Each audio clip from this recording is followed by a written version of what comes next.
Hello guys, welcome back to Sarkari Naukri Wale Papa. I am Dhananjay. अगर आप NVS या ईएसआईसी की तैयारी कर रहे हैं तो रीजनिंग की क्लासेस आपकी डेली सुबह 10 बजे से आपकी स्टार्ट है। तो अभी मैंने कल आपको एनवीएस का मैं पहले भी उठा रहा हूँ और कहीं ना कहीं ईएसआईसी का भी इसमें आपका कवर अप होगा जो जो आपके इंपॉर्टेंट टॉपिक्स हैं। ठीक है, तो अभी मैंने कल आपको एनवीएस एलडीसी का पेपर फर्स्ट में रीजनिंग आपका सॉल्व कराया था। अब जो पेपर 2 है लास्ट ईयर का, ठीक है, वो आज हम सॉल्व करेंगे और उसमें देखेंगे कि क्या इनसे अलग कुछ ऐसा टॉपिक रीजनिंग का आया है जो इससे डिफरेंट हो। ठीक है, फिर बाद के हम लोग क्या करेंगे, ये सारे टॉपिक्स जो मैंने लिखे हुए हैं अगर एडिशनल कुछ ऐड होते हैं उन सारे टॉपिक्स को मैं एक एक करके आपके क्लियर कर दूंगा। 20 दिन का आपका टोटल कोर्स रहेगा, बाकी के 10 दिन का आपका पूरा रिवीजन रहेगा जिनमें आपके मॉक टेस्ट वगैरह सब वहां पे लगवाए जाएंगे। ठीक है, तो ईएसआईसी वाले स्टूडेंट भी आप ध्यान से पढ़िए। तो सबसे पहला जो इसमें आपका क्वेश्चन दिया गया है, आपका जो पेपर है अगर आपको नहीं मिल रहा है तो मैं आपको टेलीग्राम ग्रुप में डाल दूंगा, तो आप वहां जाके पेपर को एक बार देख लीजिएगा और फिर इस वीडियो को देखिएगा तो आपको धीरे धीरे क्वेश्चन जो है वो आपको कहीं ना कहीं क्लियर हो जाएंगे। ठीक है, तो पहला हमारा जो क्वेश्चन दिया गया वो हमारा है कॉलर नेक कफ। ठीक है, यहाँ पे दिया गया है कॉलर नेक और ये आपका है कफ। ठीक है, तो अब इसमें क्या रहता है कि आपका कॉलर जो है वो आपका कहाँ रहती है, नेक में रहती है। ठीक है, कफ आपका कहाँ आपका रहेगा, 4 ऑप्शन आपको दिए गए हैं। पहला आपका दिया गया है रिस्ट, दूसरा दिया गया है स्लीव, तीसरा दिया गया है एंकल और चौथा दिया गया है बाइसेप्स। ठीक है, तो आप सभी को पता है कि कॉलर नेक में रहती है, कफ आपका कहाँ रहता है, रिस्ट में रहता है। तो आपका ये आंसर जो है वो आपका सही है। ठीक है, अगर इससे अलग थोड़ा इन टॉपिक से अगर हटके अगर कोई टॉपिक आएगा तो मैं ऑलरेडी यहाँ पे लिख दूंगा और आपको बता भी दूंगा। तो अभी लास्ट वीडियो में जो आपके ये टॉपिक्स निकल के आए थे तो वही टॉपिक्स मैंने आपको यहाँ पे लिखे हुए हैं। ठीक है, दूसरा आपका दिया गया है कि भाई जो ट्रेन है वो आपकी कहाँ खड़ी होती है, यार्ड में। यार्ड मतलब क्या होता है कि केबिन टाइप का। ठीक है, अगर यहाँ और दिया गया है कि भाई जो एरोप्लेन है वो आपका कहाँ पे खड़ा होता है। 4 ऑप्शन आपको दिए गए हैं। पहला आपका दिया गया है स्टॉप ओवर, ठीक है, रन अवे, फिर आपका है हैंगर, इसके बाद आपका है एयरपोर्ट। ठीक है, तो भाई ट्रेन जो है वो कहाँ खड़ी होती है, यार्ड में। तो एरोप्लेन आपका कहाँ खड़ा होता है, हैंगर में खड़ा होता है। रनवे में आपका दौड़ता है, स्टॉप ओवर में आपका रहता है और ये आपका एयरपोर्ट में आपका खड़ा रहता है। ठीक है, तो आपका हैंगर यहाँ पे हो जाएगा। ठीक, अब इसके बाद हमारा जो तीसरा क्वेश्चन है वो हमारा सीटिंग अरेंजमेंट का आ गया कि दिया गया है कि किसी कैडेट में शीला जो है वो लेफ्ट से 15th है। शीला जो है वो लेफ्ट से 15th है और क्या हो गया, लीला जो है वो राइट से 15th है। लीला जो है राइट से आपका 15th नंबर पे है। ठीक है, दोनों 15th पे हैं और क्या कह रहा है कि दोनों ने इंटरचेंज कर दिया। देखिए जो लास्ट ईयर का एलडीसी का पेपर आया था तो मेरे हिसाब से अभी शिफ्ट 1 का मैंने सॉल्व कराया है लास्ट वीडियो में। ठीक है, तो शिफ्ट 2 का भी अगर मैं सॉल्व करा रहा हूँ तो लगभग सेम क्वेश्चंस आपको मिल रहे हैं, ज्यादा कुछ भी चेंज नहीं है। ठीक है, तो मेक श्योर आप ये टॉपिक्स को अच्छे से आप ध्यान से पढ़िएगा जो मैं बताता जा रहा हूँ, बिल्कुल भी आप स्किप मत करिएगा।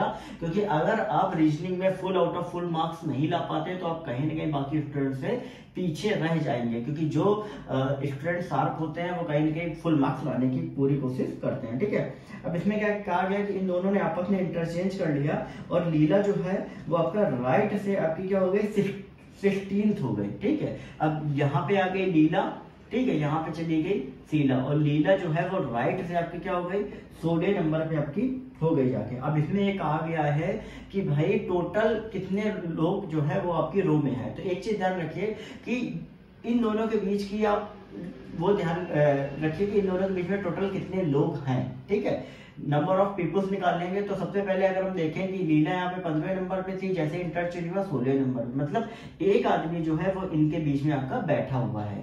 तो 16 नंबर पे यहाँ पे लीला जो है वहां पे बैठी हुई है। अब 16 नंबर पे यहाँ पे है, अगर शीला का कंपैरिजन देखेंगे तो शीला यहाँ पे कौन से नंबर पे थी, 15वें नंबर पे थी। ठीक है, 15वें नंबर पे थी और शीला के जस्ट पहले कौन सा नंबर था, 14वां नंबर था। ठीक है, तो इसी तरीके से लीला के पहले वाला कौन सा होगा, 14वां होगा और लीला 16वें पे है, तो दोनों को ऐड कर देंगे, आपको कितना गया 30, आपका आंसर जो है वो आपका आ जाएगा।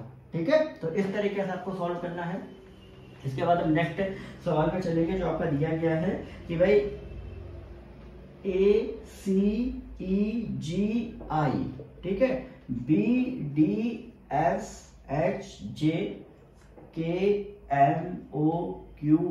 अब आपको ये बताना है, ठीक है।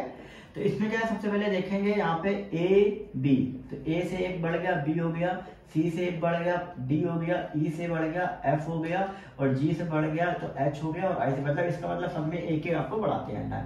सेम इसी तरीके से K से L, M से N, O से P, Q से R, और S से आपका T हो जाएगा। तो LNPRT आपका हो जाएगा, ठीक है। तो सेकंड ऑप्शन जो बी ऑप्शन आपका है वो आपका सही हो जाएगा, ठीक है।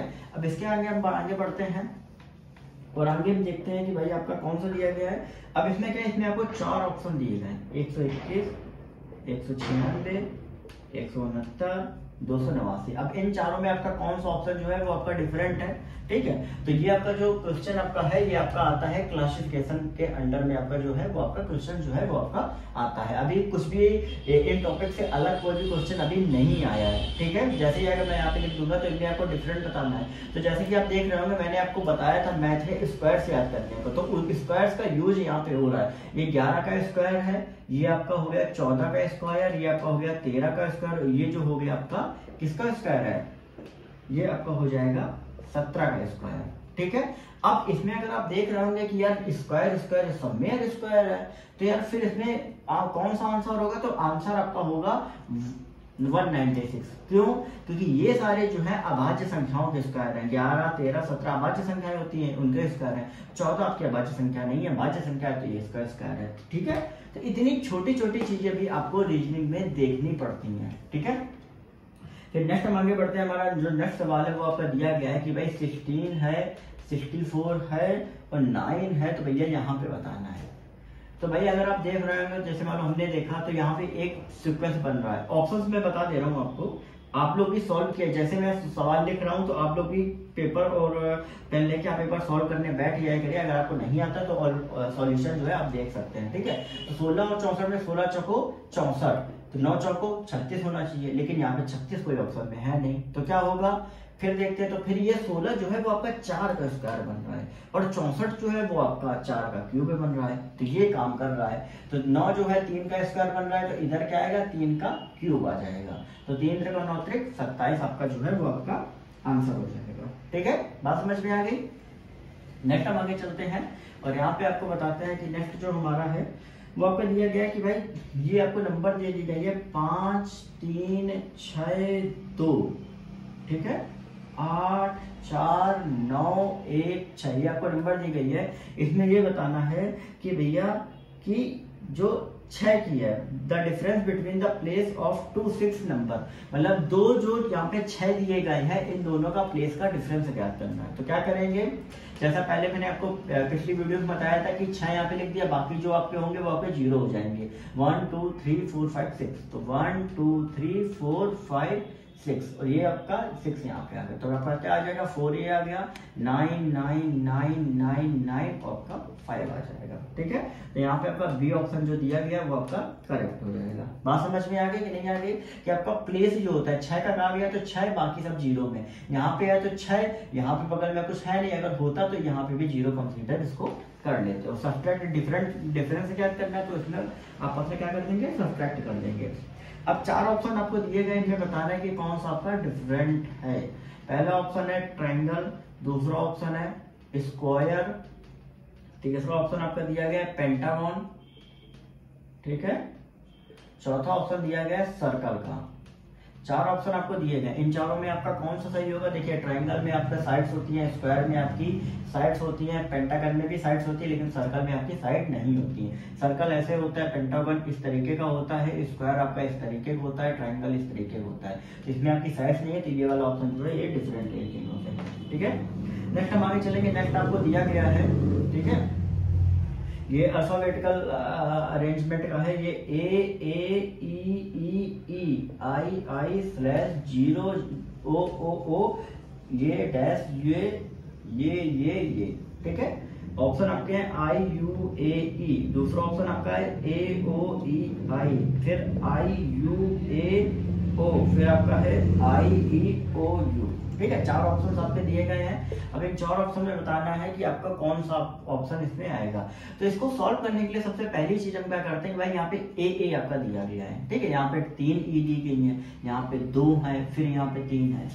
तो अगर हम ये माने कि यार हो सकता है कि 3 सीक्वेंस में चल रहे हो सकता है कि इधर का ए जो है वो दब गया हो, वो इन्होंने ना दिया हो, तो एक बार रख के देखते हैं 3 का। तो ए ई है, तो यहाँ पे आपका आई होना चाहिए, यहाँ पे आपका ओ होना चाहिए, नहीं ओ नहीं होगा क्योंकि 3 यहाँ पे आपका यू हो जाएगा, ठीक है। फिर यहाँ पे फिर आपका 3 यू हो गया, यहाँ पे 3 ए हो गया, ए के बाद आपका ई आया था, ठीक है। तो आपका लगभग देखिए तो सीक्वेंस 3 का पूरा बन रहा है, ठीक है। तो आपका आई यू ए ई ऑप्शन में है, तो ये आपका ऑप्शन में आपका दिया गया, तो यही आपका जो है आपका करेक्ट आंसर जो है वो आपका हो जाएगा। तो इनको ये चीज पकड़नी आपको होती है कि आपका सीक्वेंस जो है वो किस तरीके का बन रहा है, ठीक है। वो ऑलरेडी जब आप क्वेश्चन देखोगे तो आपको समझ में आने लगेगा, ठीक है। अभी मैं आपको ये जो आपके टॉपिक्स लिखे हैं इनकी मैं प्रैक्टिस भी कराऊंगा, इनको मैं बताऊं किस तरीके से आपको करना है, ठीक है। अब इसमें नेक्स्ट जो आपका क्वेश्चन दिया गया वो भाई आपका ब्लड रिलेशन का आपका है। भैया बताया गया है कि भाई एक बाबूजी हैं और जो बाबू हैं वो पलक की मम्मी के इकलौते बेटे के बेटे हैं। मतलब बाबू पलक यहाँ पे हो गए भैया, पलक जी हैं और इनकी मम्मी पलक जी की मम्मी कोई है, ठीक है, माइनस कर दे रहे हैं क्योंकि हम प्लस जो होते हैं जेंट्स के लिए माइनस लेडीज के लिए करते हैं, ठीक है। और इनकी मम्मी की मम्मी हो गई भाई, चलो ठीक है। फिर क्या मम्मी के इकलौते बेटे, मम्मी के इकलौते बेटे, ठीक है, का बेटा है और ये अभी इन्फेंट बेबी है, ठीक है, बेटे का इन्फेंट बेबी है। तो बाबू जो है वो how is Babu's father related to Palak, Babu के जो फादर है वो पलक से किस तरीके से भैया रिलेटेड है। तो कॉमन सी बात है कि भैया पलक की ये मम्मी हो गई और ये मम्मी की मम्मी, मतलब पलक की ये क्या हो गई, नानी हो गई। और अगर ये नानी हो गई और नानी का लड़का ये है, लड़की है, तो ये दोनों आपस में क्या होगा, भाई बहन हो गए। ये भाई बहन हो गए तो पलक के क्या हो गए, मामा हो गए। तो ऑप्शन में दिया गया है मैटरनल अंकल, ठीक है, मैटरनल अंकल मतलब मम्मी के पक्ष वाला, ठीक है। बात समझ में आएगी ब्लड रिलेशन का। तो इस तरीके से आपको डायग्राम बना के पूरी तरीके से सॉल्व करना है, ठीक है। अब आपको स्टेटमेंट और कंक्लूजन में आपको दिया गया भैया कि ऑल केक्स आर डोनट्स, ठीक है,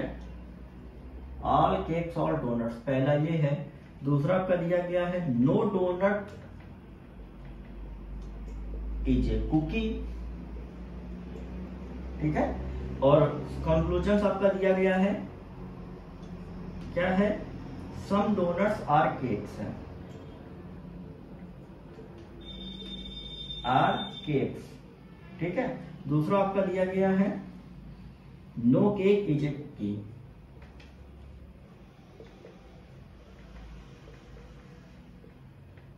ठीक है, ये आपको दिया गया है, ठीक है। अब इसको किस तरीके से आपको सॉल्व करना है, तो भैया जैसा कि आप देख रहे हैं कि ऑल केक्स ऑल डोनट्स, तो भैया ये जितने भी केक है, मान लो ये केक है, ये सारे क्या है, डोनट्स हो गए। ये आ गया केक में, ये आ गया आपका डोनट्स में, ठीक है। अब क्या दिया गया, कोई भी डोनट जो है वो आपका कुकी जो है वो आपका नहीं है, ठीक है। ये आपका क्या हो गया, कुकी हो गया। तो इससे आपको एक चीज क्लियर हो गई कि अगर डोनट कोई भी कुकी नहीं तो केक भी आपका कोई कुकी नहीं है, ठीक है। तो अब इसमें क्या हो गया कि सम डोनट्स आर केक्स, तो भैया कॉमन सी बात है कि भैया ऑल केक्स डोनट्स है तो कुछ डोनट्स केक्स होंगे, पहला बिल्कुल सही है। दूसरा देखेंगे no cake is a cookie, कोई भी केक जो है वो आपका कुकी नहीं, बिल्कुल सही बात है। क्यों, क्योंकि भैया डोनट्स जब कुकी नहीं तो केक क्यों होगा, तो ये भी आपका सही है। तो आंसर क्या आ जाएगा, बोथ कंक्लूजन्स, ठीक है, आर राइट, मतलब दोनों कंक्लूजन जो है वो आपके सही हैं, ठीक है। तो इस तरीके से आपको डायग्राम बना के करने हैं। नेक्स्ट हम आगे चलेंगे। तो नेक्स्ट आपका दिया गया है आपका एड्रेस, आपको दिया गया होगा। देखिए ये एड्रेस वाले क्या होते हैं, ये आपका क्लरिकल एप्टीट्यूड के अंतर्गत में आते हैं। ये जो आपका दिया गया है इसमें आते हैं, इसमें कुछ नहीं होता है, काफी लंबा आपको दिया गया है। इसमें क्या होता है कि आपको एक एड्रेस दे दिया गया, मान लो दे दिया गया कि 26/27, ठीक है, LIG, ठीक है, जसवंत नगर, ठीक है, और यहाँ पे दे दिया गया कि MP दे दिया गया मान लीजिए, ठीक है। तो अब इसमें क्या होता है कि ऊपर एक नेम दिया होता है, इसमें जो चीज दी होती है उसके बाकी जो ऑप्शन है उसमें कहीं ना कहीं थोड़ी बहुत एरर होती है, तो उसको कौन सा ऑप्शन ऐसा है जो पूरी तरीके से मैच कर रहा है, तो इस तरीके से आपका किया जाता है। तो आपको मैं पेपर दे दूंगा, तो वो आपका क्वेश्चन जो है वो 50 नंबर आपका 52 नंबर आपका क्वेश्चन है, तो एक बार देख के आप अपने हिसाब से सॉल्व उसको कर लीजिएगा। अगर कोई प्रॉब्लम है टेलीग्राम ग्रुप में पूछ लीजिएगा, तो मैं वहीं पे आपको रिप्लाई जो है वो मैं आपको दे दूंगा, ठीक है। तो 8 और 7 151, 6 5 111, 9 4 135, 8 और 3। स्टूडेंट्स आप एक चीज ध्यान रखिए कि आप अच्छे से पढ़ाई करिए, क्योंकि पेपर जो है आपका मार्च में लगा हुआ है, और मैं पूरी कोशिश कर रहा हूँ कि किसी भी तरीके से आपकी रीजनिंग मैथ आपकी हर हाल में कवर करा दूं। साथ ही साथ आप में से जितने भी लोग स्टेनो सीखना चाहते हैं, स्टेनो की क्लासेस आपकी डेली 5 बजे से शाम के हो रही हैं, तो मेक श्योर आप वो क्लासेस जरूर अटेंड करें। साथ ही साथ आप प्रैक्टिस जरूर करें, क्योंकि उसमें आपकी प्रैक्टिस जो है आपकी ज्यादा जरूरी है, ठीक है। अब इसको किस तरीके से सॉल्व करेंगे, आपके 4 ऑप्शन दिए गए 511, 115, 124 और 73, ठीक है। 4 ऑप्शन आपको दिए गए हैं। तो भैया इसको सॉल्व करने का सबसे आसान और सबसे बढ़िया तरीका है कि भाई दिमाग दौड़ाते हैं। 8 7 56, 56 गुना 112 नहीं होता है, ठीक है। 6 5 30, 30 गुना 60 नहीं बन रहा है, 9 4 नहीं बन रहा है। फिर क्या करें, 8 8 64, 7 7 49, ठीक है। देखेंगे 9 4 11 के 6 6 111 नहीं बन रहा है। अगर इसमें हम ऐड कर दे 15 नहीं हो रहा है। तो भैया किस तरीके से होगा, तो किस तरीके से होगा, सिंपल मेथड है। 8 7 15 और 8 में से 7 गया 1, मतलब क्या हो रहा है कि 8 7 15 और 8 में से 7 गया 1, ऐसे सीक्वेंस आपका चल रहा है। 6 और 5 11 और 6 में 5 गया 1, 9 और 4 13 और 9 में से 4 गया 5, 8 और 3 11 और 8 में से 3 गया 5, तो 115 आपका करेक्ट आंसर है। देखिए आप सोचिए कि आप इतना पूरा दिमाग लगा लोगे, उसके बाद कितना आसान सवाल था, ठीक है। और यही सवाल को आप करने में आराम से 1 से 1.5 मिनट ले लोगे, ठीक है। और यही जो पेपर होता है आपके लिए क्या होता है कि आप ज्यादा टाइम ले लेते हो, आप पूरा पेपर नहीं कर पाओगे, ठीक है। तो कोशिश करिए थोड़ा सा शार्प माइंड जो है अपने शार्प करिए, ठीक है। क्योंकि जब आपका माइंड शार्प होता है तो आप क्वेश्चन जो है फटाफट करते चले जाते हैं। और कोशिश करिए जो सबसे पहले आ रहा है वो क्वेश्चन आप अटेम्प्ट करिए, ठीक है। अब इसमें क्या है कि आपको अरेंज करना है अल्फाबेटिकल ऑर्डर में, क्लैन, फैमिली, सॉरी अल्फाबेटिकल नहीं, इसको आपको अरेंज करना है छोटे से बड़े के रूप में, ठीक है। विलेज, फिर आपका डिस्ट्रिक्ट, फिर आपका इंडिविजुअल, ठीक है। अब देखिए इसमें 2 चीजें पूछता है। अभी तक तो जो शिफ्ट 1 का पेपर था और ये शिफ्ट 2 का पेपर, इसमें आपको हमेशा दोनों में छोटे से बड़ा, ठीक है, मतलब स्मॉल से बिग के रूप में अभी तक पूछा गया। लेकिन कभी कभी अगर आप उल्टा कर दे बिग से स्मॉल में, आप कंफ्यूज बिल्कुल भी मत होइएगा। जो पता चले आप स्मॉल से बिग कर रहा हो और फिर इसके बाद कह दो अरे सर मेरा गलत हो गया, ठीक है। थोड़ा सा आप ध्यान रखो जब भी आप क्वेश्चन पढ़ो, तो इसमें आपका स्मॉल से बिग के रूप में कहा गया है। तो इसमें देखिए इंडिविजुअल जो होता है वो अकेले आदमी के लिए, डिस्ट्रिक्ट होता है जिले के लिए, विलेज होता है गाँव के लिए, फैमिली होती है परिवार के लिए, क्लैन होता है आपका एक समुदाय के लिए, ठीक है। अब इसके बाद क्या होगा कि सबसे पहले देखते हैं कि भाई इंडिविजुअल, सबसे पहला जो छोटा होता है वो इंडिविजुअल होता है, अकेला इंसान। फिर अकेला इंसान क्या करता है, शादी करता है। तो शादी करने के बाद फिर वो क्या बसाता है, परिवार बसा लेता है, ठीक है। अब ये जब वो परिवार बसा लेता है, परिवार बसाने के बाद फिर वो क्या कर लेता है, एक समुदाय बना लेता है कि भाई वो कह लेता है कि भाई हमारे लड़के के लड़के हो गए, ये समुदाय बन गया। समुदाय से आपका क्या हो जाता है, एक गांव बन जाता है, और गांव से बड़ा क्या बन जाता है, जिला बन जाता है। तो भाई आपका अगर सीक्वेंस से देखें तो भैया आपका क्या हो गया, 5 1 2 3 4, ये आपका सीक्वेंस हो गया। और यही अगर आपसे कहते हैं बड़े से छोटे में, तो आपका सीक्वेंस उल्टा हो जाएगा, 4 3 2 1 5, ठीक है। तो एक क्वेश्चन को आप ध्यान से पढ़ा करिए, क्योंकि कई बार क्या होता है कि जोश जोश में आपको लगता है अरे आ रहा है उसके चक्कर में गलत हो जाता है, ठीक है। तो बिल्कुल भी ये गलती आप मत करिएगा, ठीक है। स्टूडेंट्स कई बार कर देते हैं, फिर बाद में पछताने के अलावा और कुछ नहीं रह जाता है, ठीक है। क्योंकि एक एक नंबर जो होता है पेपर में आपके लिए जरूरी रहता है, ठीक है। अब इसमें नेक्स्ट जो आपका क्वेश्चन दिया गया कि भैया मनी इज गुड, सही बात है यार, पैसा तो आपके लिए जरूरी होता है? क्यों? और जब तक पढ़ोगे नहीं तब तक कहाँ से पैसा आएगा। तो भैया पढ़ने में मत लगाओ, ज्यादा इधर उधर चक्कर में ना पढ़ो। एक बार पढ़ लिख गए सारी चीजें आसान हो जाती हैं। ठीक है, अब इसमें दिया गया है कि भैया मनी का आपको बताना है कि मनी के लिए आपका जो इसमें आपको कोड है वो आपका क्या होगा। देखो मनी इज गुड का 135, इज गुड का 415। भैया कंपैरिजन कर लो दोनों में, तो इज गुड में देख लो, इज गुड दोनों में इक्वल है तो दोनों देख लो। एक भैया 5 इक्वल में आ रहा है और एक आ रहा है। ठीक है, बचा इसमें 3, इसमें बचा 4, तो ही का हो जाएगा 4, मनी का हो जाएगा 3। तो भैया मनी का पूछना है तो आपका कोड क्या आ जाएगा, 3 आ जाएगा। हो गया भैया आंसर। ठीक है, कितना आसान है। लेकिन जब यही चीज अब आपको एक साथ कई सारे सब्जेक्ट के साथ आती है तो यही चीज आपको टफ लगने लगती है, क्योंकि बाकी चीजें जो होती है उनपे वो कहेंगे प्रेशर जो होता है आपके ऊपर क्रिएट करते हैं। ठीक है, अब इसमें नेक्स्ट आपको क्वेश्चन दिया गया है COMMISSIONERATE। ठीक है, कमेंसुरेट आपको दिया गया है और इसमें क्या होता है कि आपको ये बताना है कि कौन सा ऐसा मैं आपको ऑप्शन इसमें दिए गए हैं और इन चारों ऑप्शन में आपको ये बताना है कि इनमें से कौन सा ऐसा है जो ऊपर वाले से वर्ड जो है वो आपका फॉर्म नहीं हो पा रहा है। ठीक है, तो जब भी आपका ये क्वेश्चन है तो आप एक चीज ध्यान रखिए, सब टाइम टेकिंग क्वेश्चन होते हैं, बिल्कुल भी टाइम नहीं लगेगा। मैं जिस हिसाब से बता रहा हूँ आपको फटाफट से देखना। स्नेयर देख लीजिए, स्नेयर में आप फटाफट से एन है ARE है, बिल्कुल से। स्टेट में आप देख लीजिए टी यहाँ पे कमेंसुरेट में, स्टेट में एक ही टी है, तो ये वाला आपका हो गया आंसर। हो गया, ज्यादा से ज्यादा मुश्किल से 10 सेकंड में नहीं लगा होगा। ठीक है, तो आपका स्टेट जो है वो आपका आंसर हो गया। ठीक है, तो जब भी आपका ये है तो फटाफट से बिल्कुल आप अपनी आंखें जो है दौड़ाइए और जैसे ही आपको मिल जाए वो आपकी किस्मत के ऊपर है कि आपको पहला, दूसरा, तीसरा, चौथा मिल जाए। ठीक है, तो दूसरा अगर मिल गया तो फिर क्या हो गया, आपका आसान हो गया। तो कोशिश यही करिए कि आपकी जो आंखें हैं वो दौड़ाने की कोशिश करिए पेपर में। प्रेशर बिल्कुल भी मत लीजिए, क्योंकि कई बार पेपर में क्या होता है कि प्रेशर रहता है। जब भी मैं भी पेपर देने पहले जब जाता था, अब तो खैर पेपर तो इतना वो नहीं, लेकिन उस टाइम पे क्या रहता था कि कहीं ना कहीं प्रेशर रहता है, इसके कारण से कुछ मिस्टेक्स जो होती थी वो मुझसे भी हो जाती थी। तो वो आप मिस्टेक्स जो है बिल्कुल भी मत करिए, क्योंकि फिर जो होता है पछतावा एक मन में रह जाता है और वो चीजें क्या होती है बार बार आपके मन में आया करती है और नेक्स्ट जो पेपर देने जाओगे उसमें भी आपकी रहती है। ठीक है, तो वो चीज आप करने की कोशिश बिल्कुल भी मत कीजिएगा, क्योंकि कुछ चीजें ऐसी होती है जो दूसरों से सीखने के लिए होती है। जरूरी है कि आप स्ट्रेटेजी हर लोगों से पूछिए, जरूरी ये है कि उन लोगों ने गलतियां क्या करी उनसे आप सीखिए। ठीक है, स्ट्रेटेजी अपने आप ही बन जाती है। अब इसमें बताना है कि भैया कि किस तरीके से आपको दिए गए हैं 3, 5, 4, 2, 6, 7, 1, फिर 1, 7, 2, 3, 4, 5, 6, फिर दिया गया 6, 7, 2, ठीक है, 3,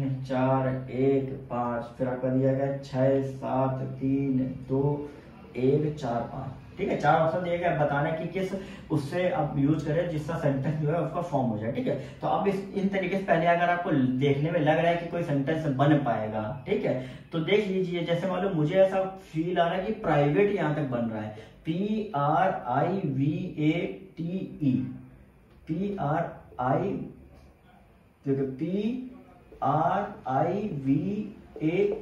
बिल्कुल सही, प्राइवेट ही बन रहा है। देखिए हो गया सवाल। लेकिन क्या होता है कि कई बार अगर नहीं मन में समझ में आता है तो मुझे क्या करना है कि सबसे पहले आपको वर्ड्स ये देखने हैं, तो फटाफट से एक बार रखते जाइए, आपको ऑलरेडी चीजें समझ में आ जाएंगी। लेकिन यहाँ पे कई बार क्या होता है कि वर्ड्स जो है आपको पढ़े हुए होते हैं, तो हो सकता है कि आपको क्लियर हो जाए। तो यहाँ पे आपका क्या हो गया, प्राइवेट हो गया। तो प्राइवेट में आपका हो गया 6, 7, 2, ठीक है, 3, ठीक है, इस तरीके से आपका हो गया। ठीक है,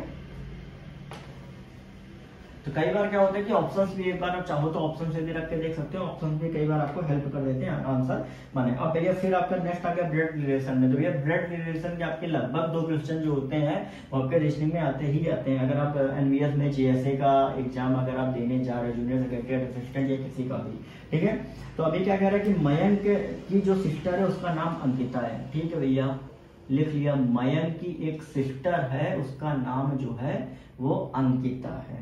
ठीक है भैया, और Vishal is Arun mother's only सन।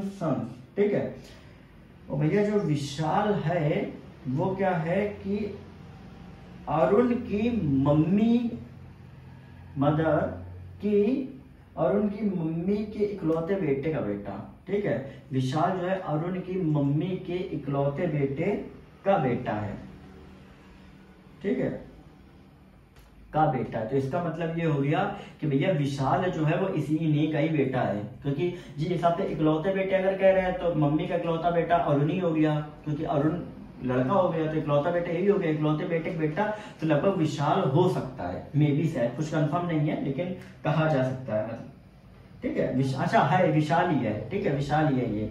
अब इसके बाद क्या दिया गया कि विशाल का सन जो है वो मयंक है, तो विशाल का सन जो है वो आपका मयंक है। और इसके बाद क्या करना है कि अंकिता जो है वो अरुण से किस तरीके से आपकी रिलेटेड है। तो भैया कॉमन सी बात है, मम्मी हो गई, बेटा हो गया, ये इनका बेटा हो गया और बेटे का बेटा ये हो गया। तो भैया एक तरीके से मयंक के क्या होगा, ये हो गया दादा, ठीक है, मतलब बाबा हो गए। तो अंकिता के भी क्या हो गए, बाबा हो गए। मतलब कुल मिला के अंकिता किस तरीके से रिलेटेड है, पोती है, मतलब ग्रैंड डॉटर है। बात समझ में आ गई आप लोगों को, नहीं समझ में आई, ठीक है। मतलब मम्मी का इकलौता बेटा अरुण, इकलौते बेटे का बेटा आपका क्या हो गया, विशाल, और विशाल जो है वो मयंक का क्या है, पिता है। तो मयंक का पिता और ये दोनों भाई बहन है। तो अंकिता किस तरीके से उनसे रिलेट हो गई, अंकिता के पापा हो गए, ये हो गया दादा, ठीक है। बात समझ में आ गई। अब इसके बाद हम नेक्स्ट हम आगे बढ़ते हैं। नेक्स्ट हमारा क्या है, इसमें दिया गया है कि भाई कौन सा ऐसा है जो इंग्लिश डिक्शनरी में आपका थर्ड है उस पे आएगा। तो भैया पहला जो है वो आपका दिया गया है फ्रेंटिक, दूसरा आपका दिया गया है FRENETIC, फिर आपका दिया गया है FRE है यहाँ पे, ठीक है, FRANKENSTEIN,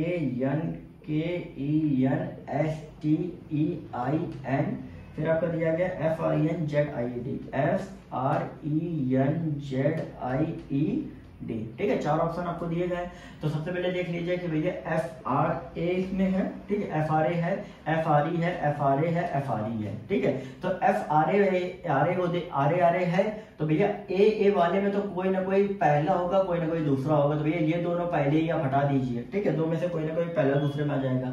लेकिन FRE और FRE में कोई ना कोई तीसरा या चौथा में से आपका 100% होगा। तो यहाँ देखते हैं FREN, E आ गया, यहाँ पे Z आ गया, तो ये आपका तीसरा नंबर हो गया, ये आपका चौथा नंबर आ गया। बात समझ में आ गई। FREN, इसके बाद E आ गया, यहाँ Z आ गया, तो E वाला आपका तीसरा हो गया, ये चौथा हो गया, तो ये वाला आपका थर्ड नंबर पे आपका आएगा, ठीक है। बात समझ में आ गई कि नहीं आ गई स्टूडेंट्स। अब नेक्स्ट हम आगे बढ़ेंगे।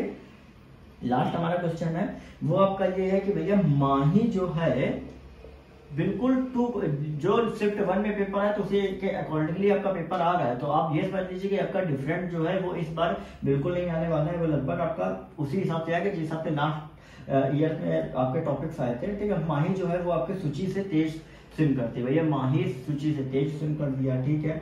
अब ये ब्रिंडा जो है, ठीक है भैया, ब्रिंडा जो है वो गरिमा से तेज स्विम करती है। अरे दादा, आरोही जो है वो आपकी क्या है कि वो उतना फास्ट नहीं कर पाती है, does not swim as fast as Suchi, मतलब सूची से फास्ट स्विम नहीं कर पाती, मतलब सूची से तेज स्विम करती है, ठीक है, बट फास्टर देन ब्रिंडा। लेकिन ये कह रहा है कि ये ब्रिंडा से तेज फास्ट करती है, मतलब ये जो है, ठीक है। अब इसमें बता रहे हैं कि भैया कि कौन सा ऐसा है जो सबसे मतलब स्लो स्विम करता है। तो यहाँ पे अगर सीक्वेंस अगर हम डाल लें तो भैया जो एक सेकंड, यहाँ पे सूची, अच्छा माही स्विम फास्टर देन सूची, यहाँ पे सूची है, ठीक है। तो भैया अगर हम इसको सीक्वेंस वाइज में अगर हम अरेंज करेंगे तो माही जो है वो सबसे ज्यादा तेज स्विम करेगी, उसके बाद आपकी आ गई सूची आ गई, फिर सूची के बाद आपकी आ गई आरोही आ गई, आरोही के बाद आपकी ब्रिंडा आ गई, और ब्रिंडा के बाद आपकी कौन सी आ गई, गरिमा आ गई, ठीक है। तो आपका गरिमा जो है सबसे स्लोवेस्ट स्विम करती है और माही जो है वो सबसे फास्ट स्विम आपका करती है। तो आज आपका जो एनवीएस का लास्ट ईयर का आपका एडीसी का पेपर जो है वो आपका मैंने उसमें रीजनिंग सॉल्व करा दी है, टोटल 20 क्वेश्चंस थे, ठीक है। अभी मैं कल आपका फीमेल स्टाफ नर्स का आपका उठाऊंगा और कोशिश करूंगा कि ऑडिट असिस्टेंट का भी उठा लूं।